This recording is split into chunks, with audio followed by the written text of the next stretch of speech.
That was abrupt. Doesn't the music usually end or something? What's going on?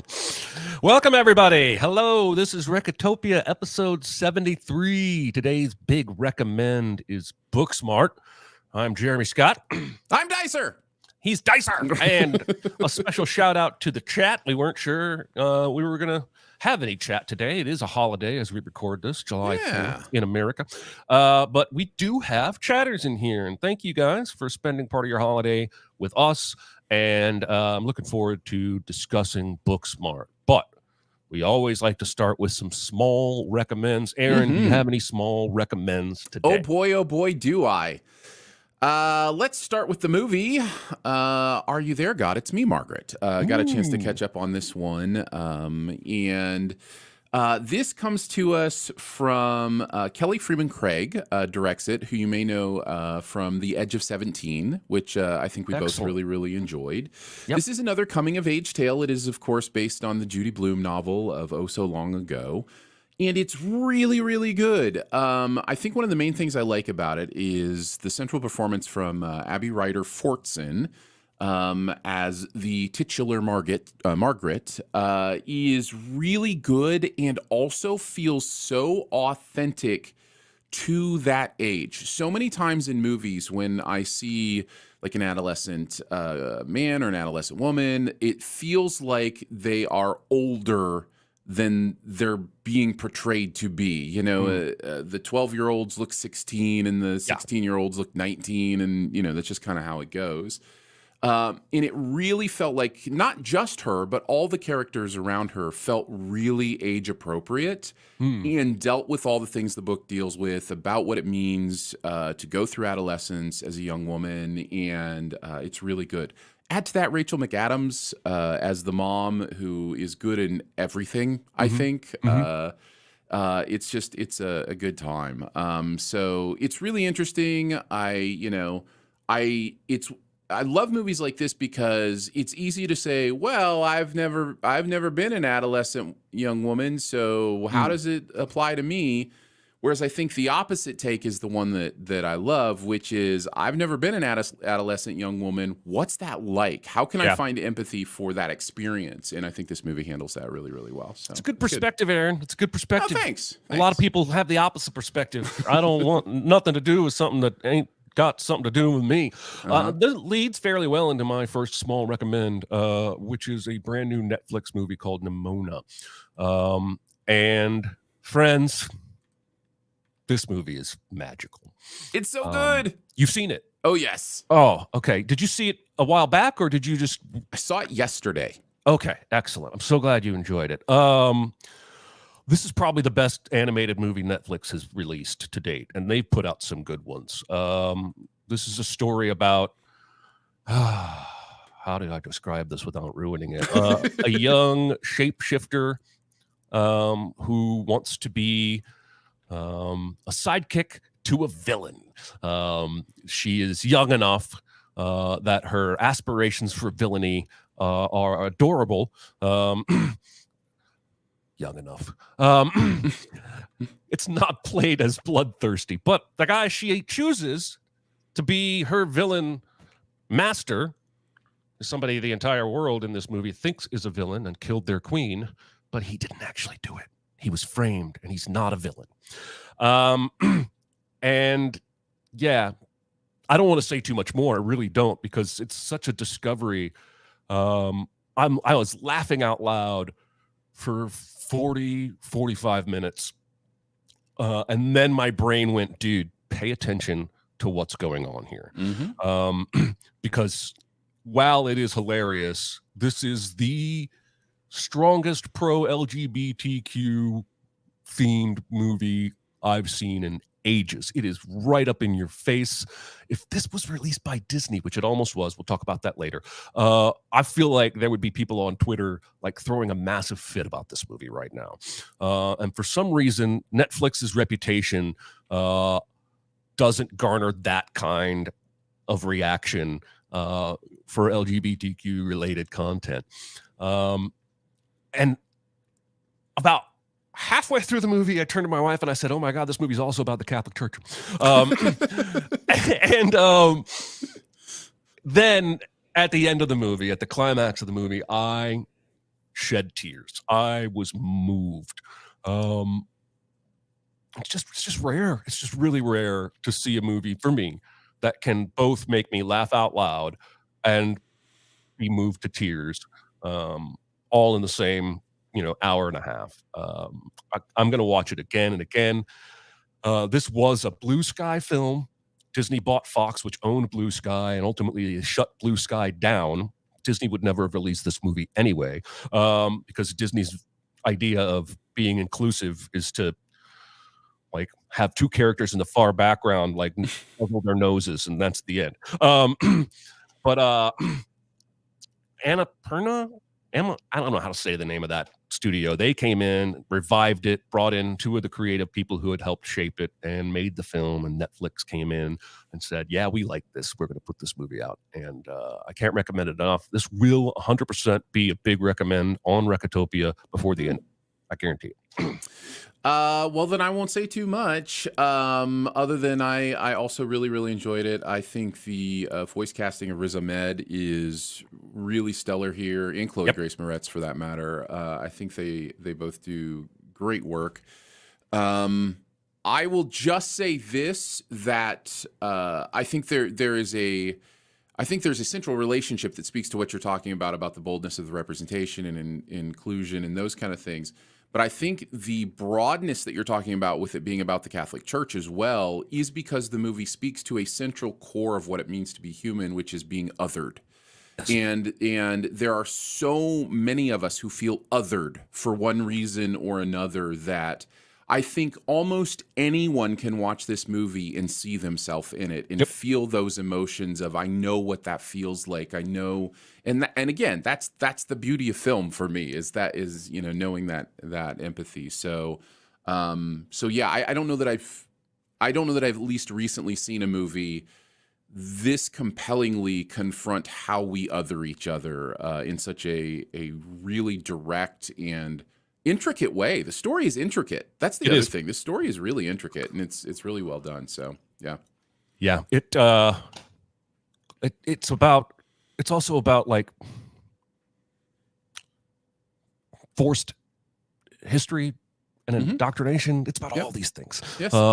But yeah, I love it. Do you have another small recommend this week for us, Mr. I do. To the world of television, season 10 of Alone just started. So I think about 4 episodes in, but I wanted to give another shout out to this show. This is what many people thought Survivor was going to be when it first came out. Oh, people are going to be like, how are they going to survive? That's what Alone is. And what makes it different for me, and the reason one of the things that elevates it for me, is this idea that in all of these other reality shows, survival-based or otherwise, you're seeing somebody who looks like they're sitting alone on the beach. And if you were to pan out, you'd see 3 different cameras. Yeah. You'd see a lighting person, probably. You'd see a producer. You know what I mean? Like somebody holding a giant mirror. Yeah. Yes. So this show, and I believe them. I'm not saying there's nothing manufactured in the show. It is a reality show, and there's always a way to communicate with producers for sure. But this show, they really are alone. All the filming is done by them at their location. Now, I'm sure they have a human being who can be to them within minutes. I'm sure that can happen. But it does add this interesting element of survival. They also usually are in cold weather climates. Now, it'll start where it's a little bit, warmer, but it will move into winter. And that brings me to the third thing that I love about it that's different. It's just last person standing. You just survive as long as you can, and the last person standing wins. Under that format, you can never know if you've won. Correct. And it's one of the funnest things, especially as you start to get towards the end, is people doing the math. How many of us are there left? How close am I? I really I may need to quit, but I don't it's a really interesting psychological experiment as well as a physical survival one. So I always love this. They are more well provided for in the beginning than most reality shows. In other words, they can bring, I think, 10 survival items with them. So they'll bring a saw, bow and arrow, like they hunt. And that's another thing, especially if you're sensitive to hunting and wildlife and catching your own food and cooking your own food. That is definitely something in this show that you'll need to be aware of. But yeah, it's really, really an interesting show for me. And I've loved every single season of Alone except for one, Jeremy. Season 4, you'll never guess what the conceit was of Alone. Season 4? Mm-hmm. I'll never guess? You'll never guess. Okay, then tell me. Pairs. Oh, they teamed up? Yes, they took a show called Alone, famous for being a person alone, and made it teams of 2. What are you doing? Okay, anyways, rant over. That's insane. Has there ever been anybody on a season of Alone? Like you said, this is season 10. So has there ever been anybody who everyone else is tapped out and they don't know it and they keep going for months and months? Okay, so how it ends is a little different than that. So they have every couple days they will do like med checks and interviews with the producers. We don't usually see these, right? So if you are the last person standing when it is your normal med check interview time or whatever, I mean, technically it's just med check. I don't even think they usually film interviews or whatever. What they will do is one of your loved ones will have been flown out. And so during your med check, you will be surprised by a loved one. And that's how you know you actually won the show. So they don't leave you out there until you're, done. If you're the last one standing, they'll, at your next med check, they'll let you know. So interesting. Yeah. Interesting. All right. Well, that's good to know because I was thinking about this guy who was out there for months and months and months. Yeah. Just Right now, there's continuing to survive. There's still a guy from season 5 that's still out there. They check in on him every once in a while during the further seasons. But you're breaking up a little bit on me, and I'm not sure if the viewers are seeing it. Interesting. Or if it's happening on. Well, I'm sure they'll let us know in the comments what they're seeing. So. They're still trying to figure out if the people in this show are naked. Okay, nothing for them. So you're coming across good for them. So I'm assuming the audio's fine. Let's carry on. They are occasionally naked when they want to take a bath in the cold lake, but that's the only time. Yeah, I wouldn't take a bath in the cold lake. My second small recommend is The Fabelmans. I'm pretty sure Chris recommended this on a previous episode, but he's not here today. So I would like to talk about my Fabelmans journey because the first time I saw this movie, I thought it was just okay. I watched it with my brother and my wife, and my wife really liked it. And my brother and I were like, that was good. And I think what happened is I wanted a different movie than what he made.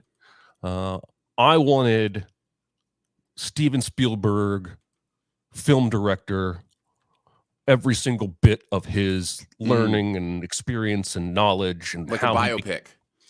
Almost, yeah. And this movie is not that. It uses a fictionalized version of what I think is a pretty accurate version of his childhood.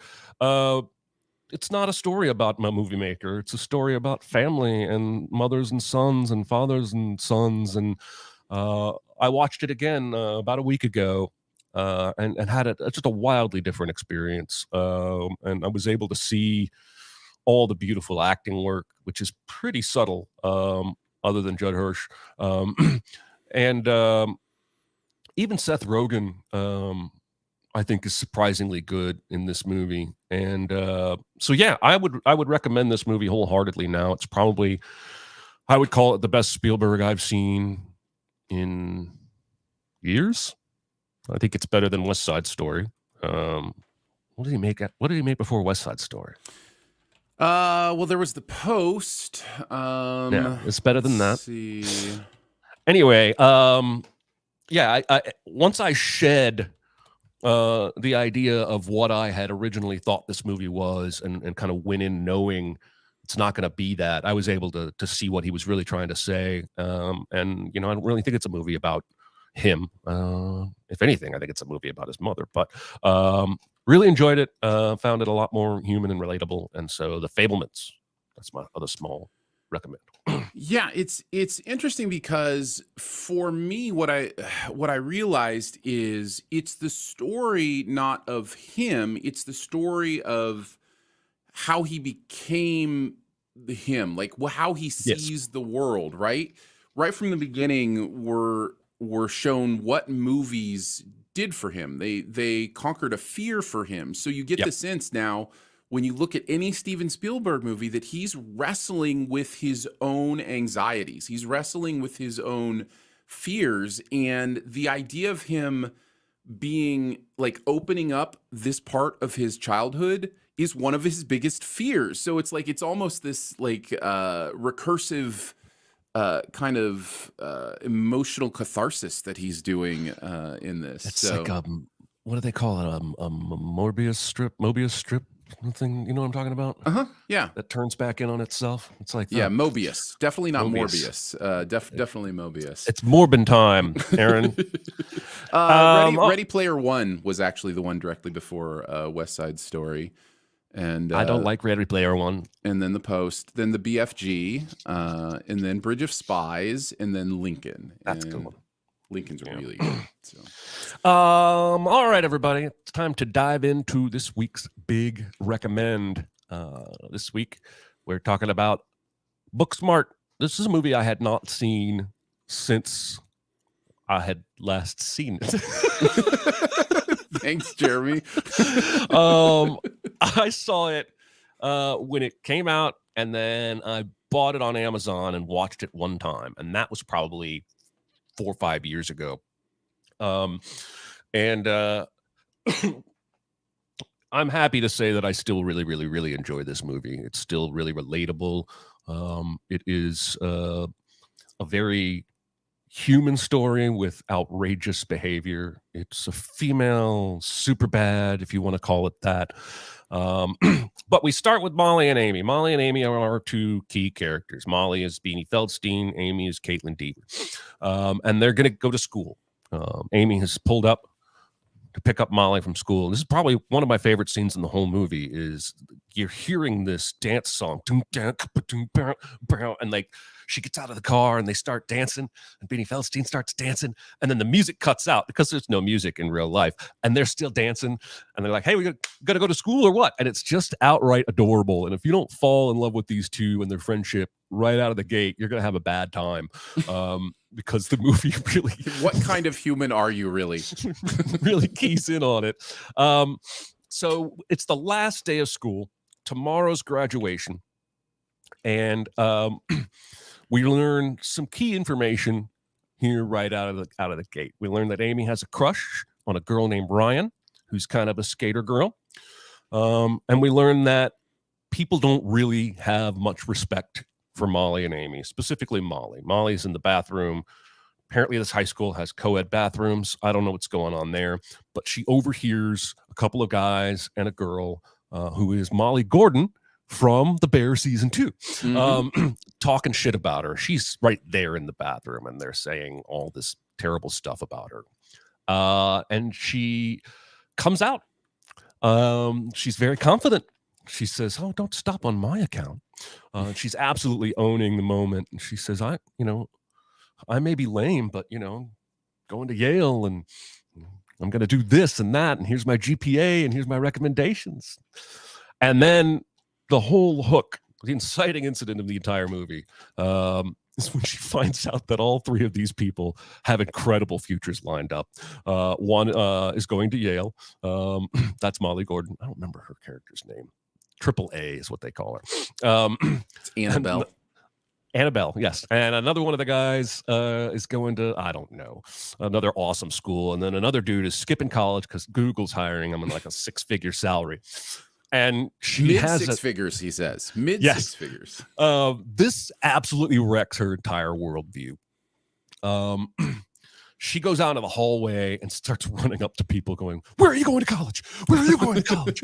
Where are you going to college? And they all are going to an awesome college. And then the hallway descends into, I don't know, like a riot / water balloon fight. And she gets hit in the face with a water balloon. I have been through many last days of school. including my senior year of high school, and I never saw a hallway turn into that kind of pandemonium once in my life. But Well, the I movie's think in this movie, if you're going to try to compare it to the real world, you're in trouble. And I had some of that trouble the first time I watched the movie. I'm like, "Dude, I don't know any high school like this ever." Mhm. But yeah, starting with the co-ed bathrooms. Then we cut to a scene where they're up on this hillside, and Molly isn't talking, and Amy is hilariously singing a song about "I'm concerned about you," and maybe I should call 911. And then Molly reveals what she's learned, and she's like, "We never went to parties. We skipped every single fun thing because we had this goal of getting into these schools, Yale, and I think Amy's going to Columbia. Uh, they did all the partying." And they're getting into the good schools too. Like we failed. We you wasted can our do entire both. yeah. So they can do both. So they decide to pack 4 years worth of rebellious partying behavior into one single night. Um, and they don't know where the party is. That's a key high school movie plot point that shows up again and again. You got to find the party.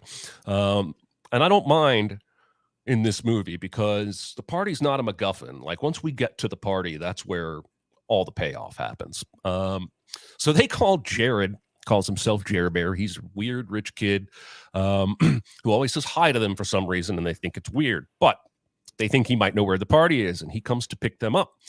And he takes them to his yacht where he is throwing his own party. And I want to point out Jared's party is actually rad. Jared's party is amazing. Aside from the lack of human beings, but There's yes. just only one person there, his girlfriend, who we've been told already is just, using him as basically a gopher. There's no one there, but the food sounds awesome. The dance floor is awesome. It's an awesome party, but there's no one there. And I lost my place on my notes. Hang on. Well, I will tell you that Skylar Gisondo is the actor who plays that role. Yeah. And he is also in The Righteous Gemstones, and he is hilarious in that show. I really like him. In fact, this whole movie, like watching it, I was like, I know all of these people from things in the future now. Like, it's for real. Movies. Yeah. But he's also in that Ed Helms Vacation movie that's terrible that I love, and he's really funny in that. Yeah. So Gigi, Jared's girlfriend, she's insane. She jumps off the boat, and that's when Amy and Molly decide we got to get out of here. This is crazy. So they call like a Lyft, Uber. I don't remember which one they're name checking. And it turns out to be Jason Sudeikis, their principal.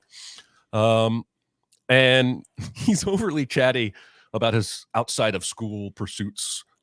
He's really into writing, basically. Mostly he's writing. He's got a lot of story ideas. And then they make one of the dumbest decisions I think I've seen in a long time, which is to pull up some female on female porn on one of their phones so that Amy can learn what educational purposes. Yes, what to do. It's educational. And so they put in earbuds, one of them each, and they're looking on the phone, and they're kind of making this face like, ew, that's kind of.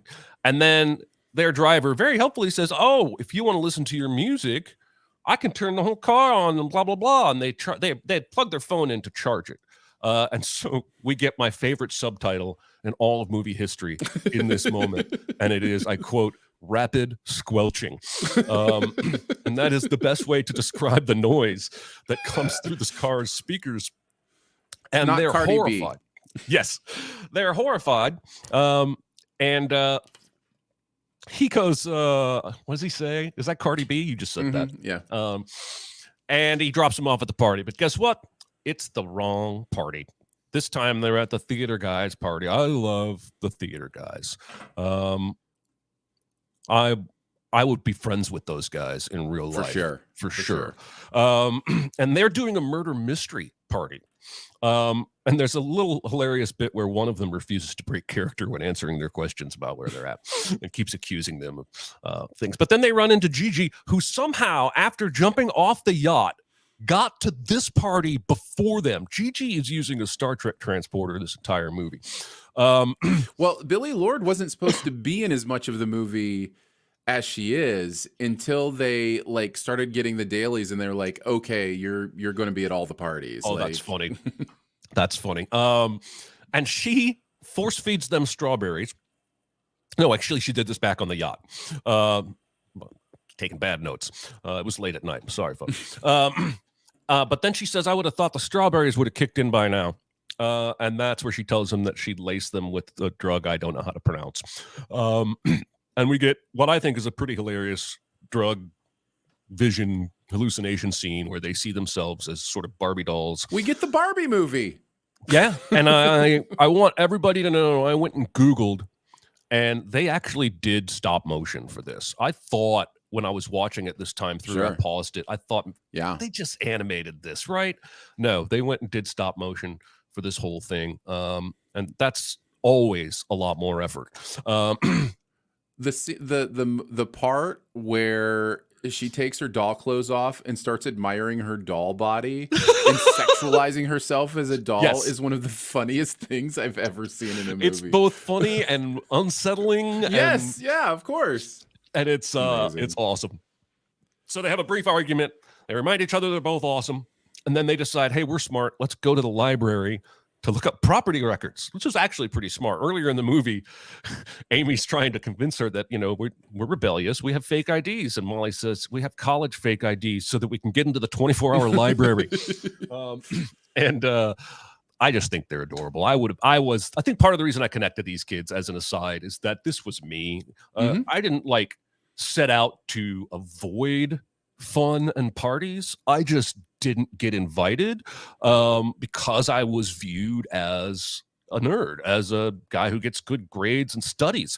So even though I'm not female, I can really relate to these two characters, even though I've never done anything they do on this night of insanity. They actually end up finding a video, though, of the party with a shit ton of pizza boxes from Lido's. And that is how they realize they can find the party. So they go to Lido's Pizza, get the information by hiding in the back of the delivery guy's car. He gives them an address.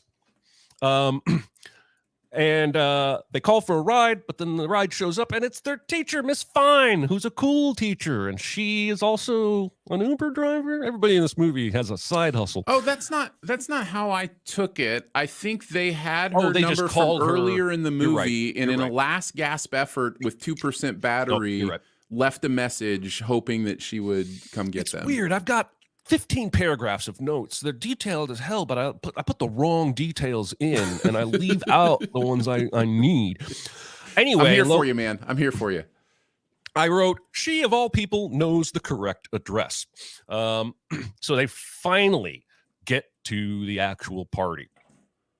And Chi-Chi is here again. She has beaten them to yet another party. And I wrote, I guess that's part of the joke. Aaron has now enlightened me as to how this happened.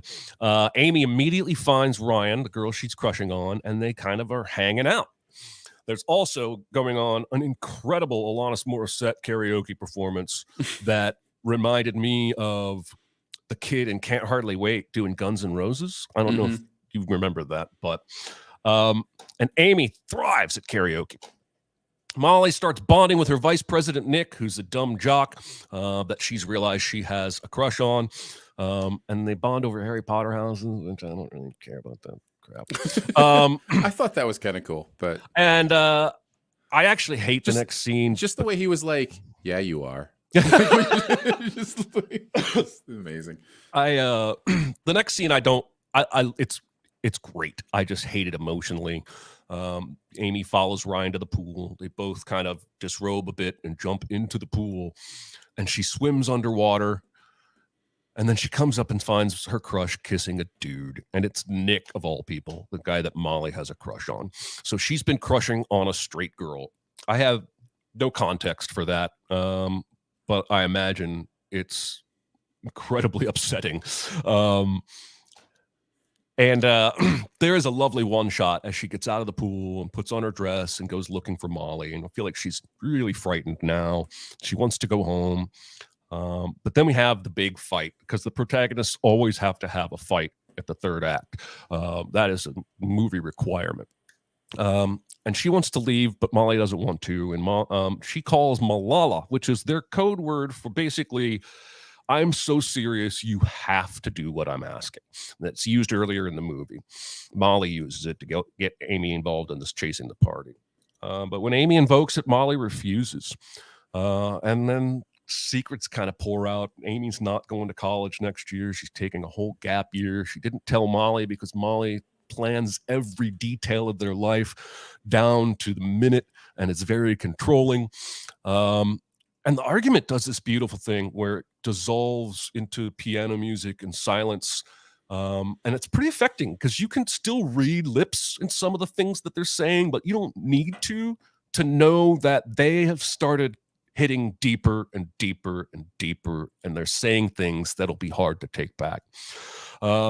Amy runs away in tears to the bathroom and runs into Hope. Hope has been a dismissive jerk to her the entire movie until they start kissing. And I imagine this is also a difficult thing if you're, we're such a straight focused society, that my experience wasn't anywhere near as difficult as it would have been for Amy to know, I like this person. Do they like me? Do they like the same thing I like? It's just I don't know. I just feel like this movie educates me, even though it's not necessarily trying to educate me. They start to have sex, and then Amy pukes all over Hope. And you know how much I love puke in movies. But I can tell you from no experience, puke will always ruin sex. I have not been in that situation. You are begging myself. for the wrong emails, Jeremy. You are begging for the wrong emails. And then Jared arrives in Molly's darkest hour and kind of breaks down his facade and gets kind of real with her for a change and actually makes her feel better. Until she gets up and goes in the kitchen and she finally gets to see her crush kissing Amy's crush. And it's poetic injustice, and she leaves. Then the cops show up at the party, and Amy has some kind of a weird, I don't know, epiphany, and she decides, I'm going to be a badass. I'm not going to back down. I'm going to be a legend. Okay, everyone, I'm going to cause a distraction.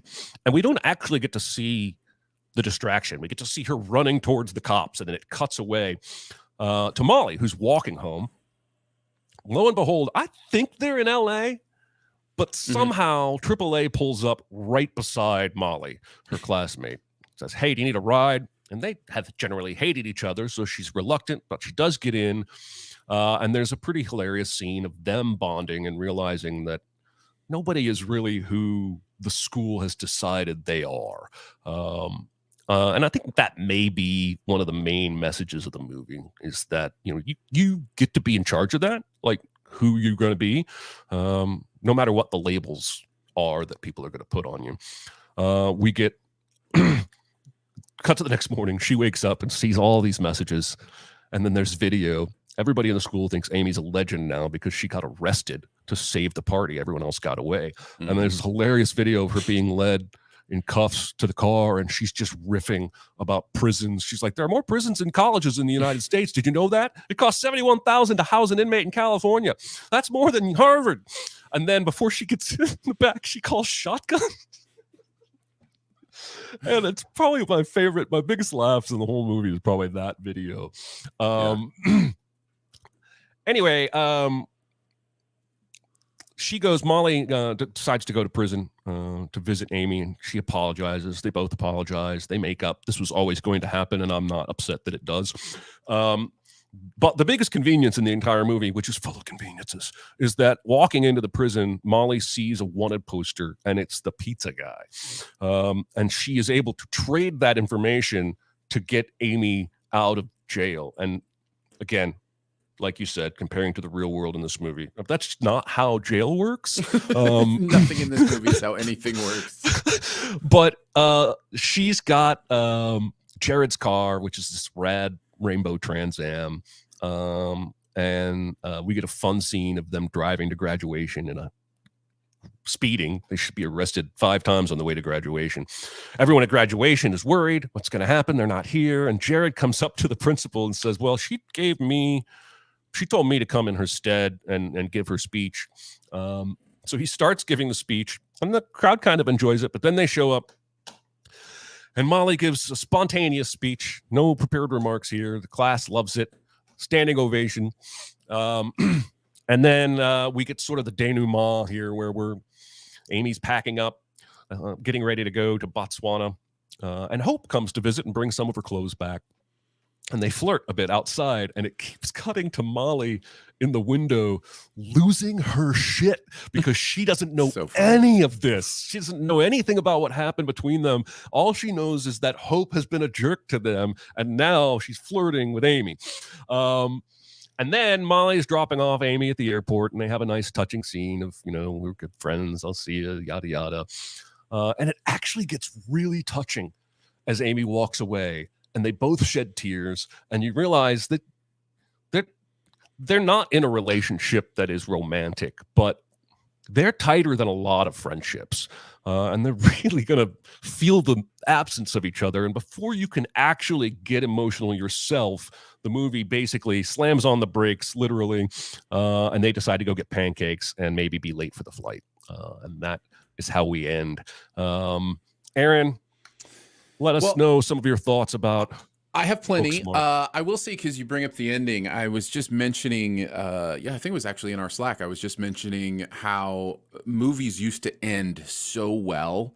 In Taking of Pelham 1, 2, 3, which you guys have talked about on this podcast, as one of the greatest endings in movie history. Yeah. And when I watched this, I was like, oh, see, some people still know how to end them. Like, this movie ends really, really well. Like it gives you that burst out the door and is exactly what it needs to be. It does go through a lot of the resolution stuff that modern movies have to do that older movies didn't necessarily feel like they had to do before then, but it still ends really, really well. I think this is a great movie. I think it's a great comedy. I laugh so much during this movie. I think it's supremely well written. I think it's I have to be careful when I say this because you can't always necessarily tell, but I think it is usually clear when a movie like this has been written and directed by women. And there's just something about the poignancy to it, the specificness to it that I just think works. And you hear people talk about comedy is, high percentage just being specific, right? Like that's what makes things funny is how specific they are. And I think you feel that in this movie. As I mentioned, I loved seeing like people and going, oh, this is where I know them from now. I didn't know them then. Jessica Williams is Mrs. Fine, who comes and picks them up and ends up hooking up with the 20-year-old student, which we didn't talk about that at all. No, but it does lead to a good laugh at the end when AAA walks up and goes, wait, did you fuck Miss Fine? And then it just cuts away to another scene. Yeah. She's in Shrinking now with Harrison Ford, and she's so good in that show. So I noticed her. Molly Gordon, you mentioned, is in The Bear. Mason Gooding, who is Nick, I believe, the guy that Beanie Feldstein's character is falling for. He's in the Scream movies now. He's one of that new Scream crew, and he's really good in those. I mentioned Skylar Gisondo. Billy Lord was just in Ticket to Paradise with Julia Roberts and the other guy, the guy that played George Clooney, I think is his name. So it's just fun to see all these people that you don't see. I found myself while reviewing this, Jeremy, for the show, just writing down lines I like. It's that kind of movie where it's just like, I can talk about some of the meaningful things, and I will, but I kind of just want to talk about that part where she says, you failed 7th grade twice. And he goes, I don't know, rule of threes? I'm like, what is that? It's so funny to me. Just stuff like that makes me laugh. You mentioned the singing where she's like, if you don't say something in the next 10 minutes, I'm going to take you to the hospital. It's killing me. They go through that whole panda thing in the bedroom where she finds out that she masturbates with the panda. And she's doing all like this dirty talk from the perspective of the panda. And she's like, does she say she's endangered to you?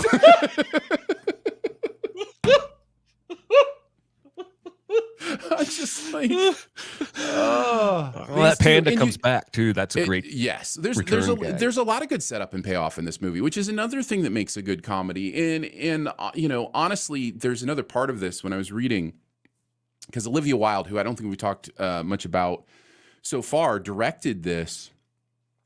She said to the cast right from the beginning, if something feels inauthentic to you, change it, make it your own. And I think you can feel that. She also sent Caitlin Dever and Beanie Feldstein off to like live together for like 10 weeks or something. So I think you can really feel that in the performances and those kind of things. Billie Lourd is so good in this. That moment where she's like, how are you even dry? And Billie Lourd goes, how are you dry?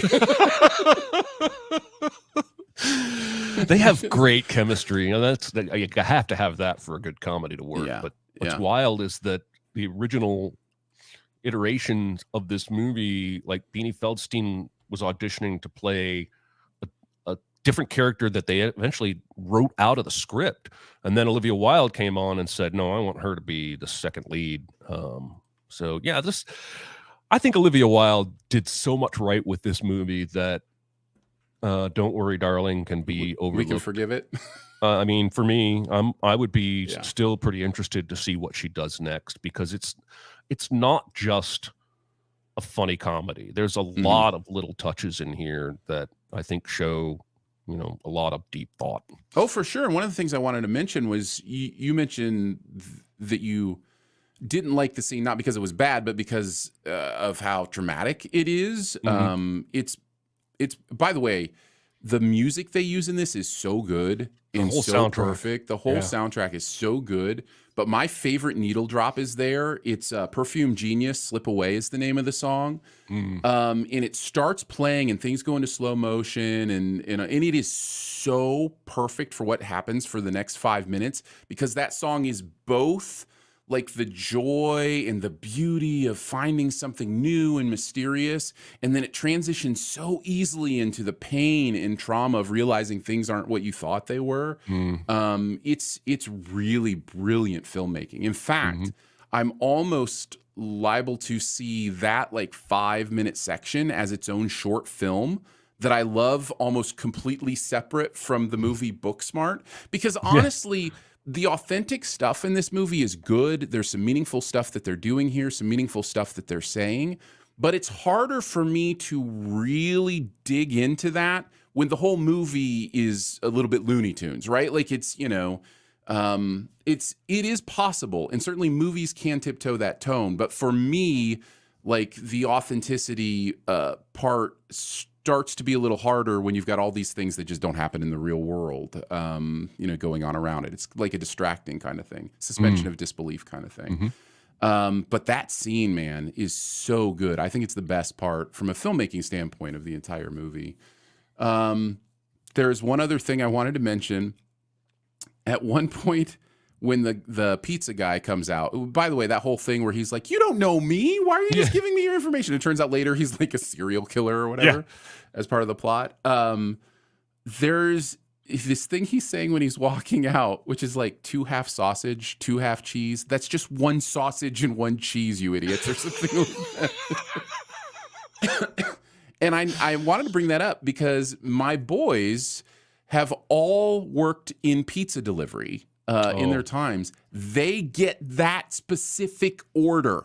People will call in order 2 half sausage, 2 half cheese, because that's their pizza order. And so like the first time they told me about it, I didn't realize it was in this movie. And I was like, boy, people are dumb. And now I'm thinking it's a reference. They're ordering it as a reference to the movie. So anyhow, I thought that was really, really interesting.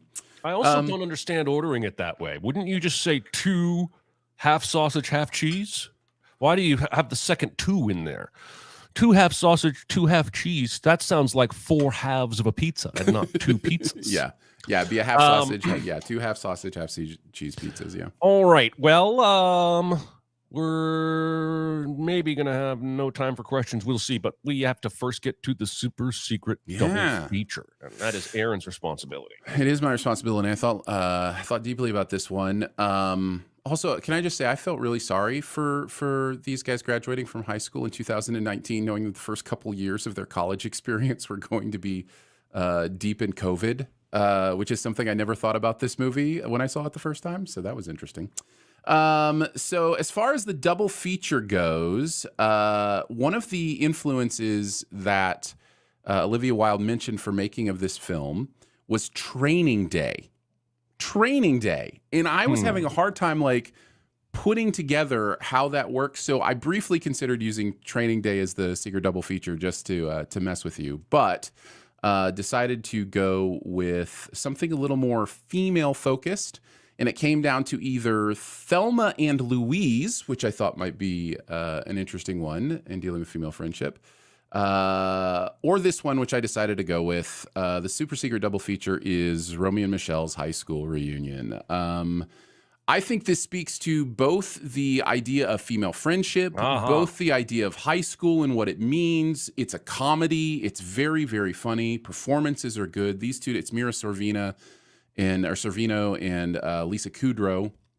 They're really good together, and also written by a woman. So it's got a lot going for it. So that is my super secret double feature. I like it. You broke up a little bit on me in that one, and so I didn't know what you picked until the picture popped up. But I like it a lot. I haven't seen that movie. I built that movie at the theater, and I watched it the night before it opened, and that's the last time I saw it. I think that's a great pick. What about homework, though? We talked about homework.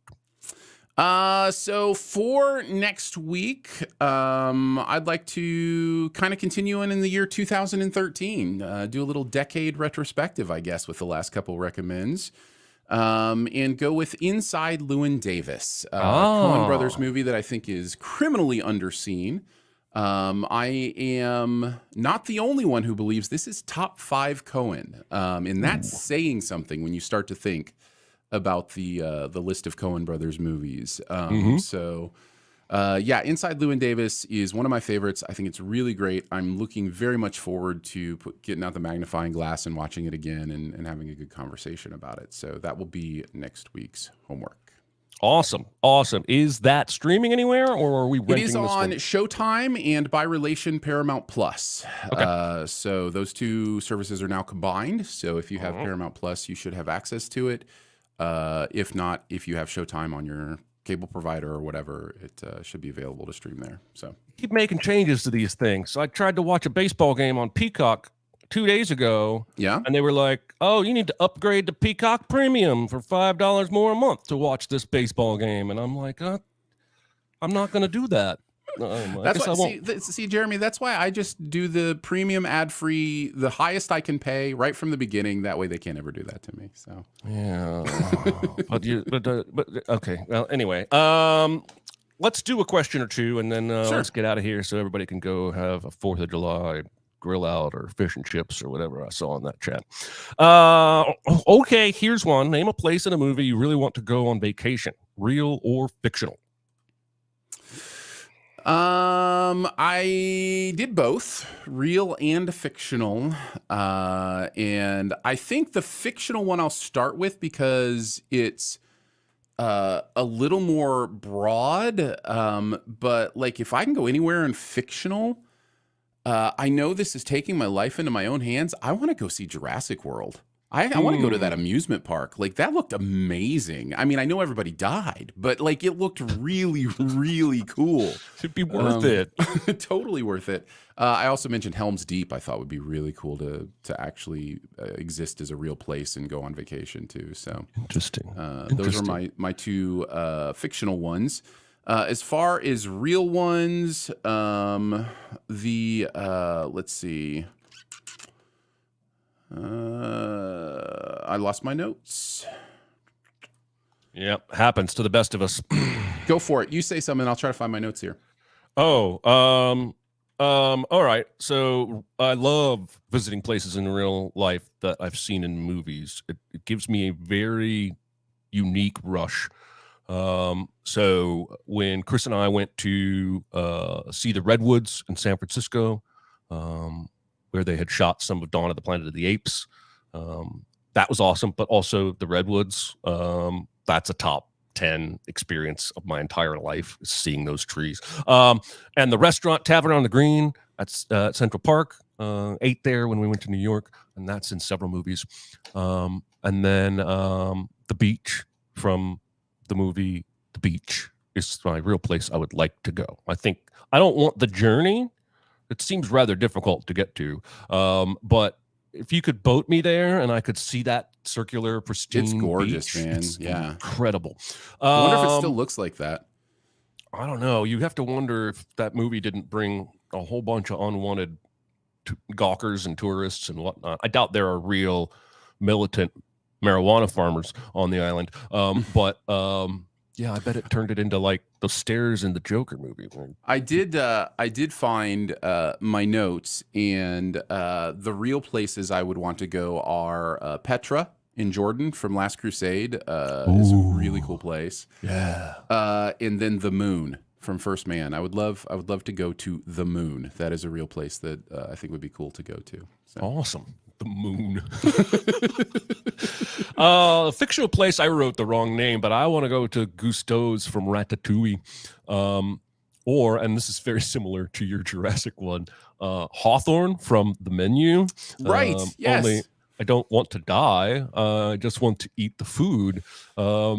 Or the food truck restaurant from the end of the movie Chef, where they're making those Cubano sandwiches. And again, most of my thing turns to food no matter what the question is. I'm starting to realize this about myself. One more question, then we'll say goodbye. What would be your favorite sin from a movie you know you will never make a video for?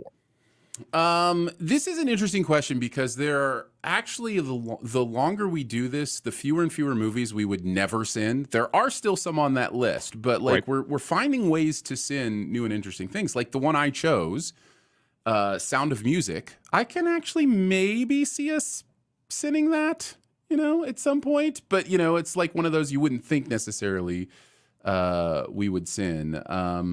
So I did The Sound of Music with sins like climbing the Alps into the thin elevation air and still having the breath support to sing like that. More like the hills are out of breath with the sound of wheezing. And then a sin that was simply matching curtain clothing. That seems like a sin to me. Yes. And then I am creepy going on statutory would be a... You put so much more thought into answering the question than I did, because I didn't write a sin the way that I would actually write it for a video. I just named a thing that I would point out as a sin.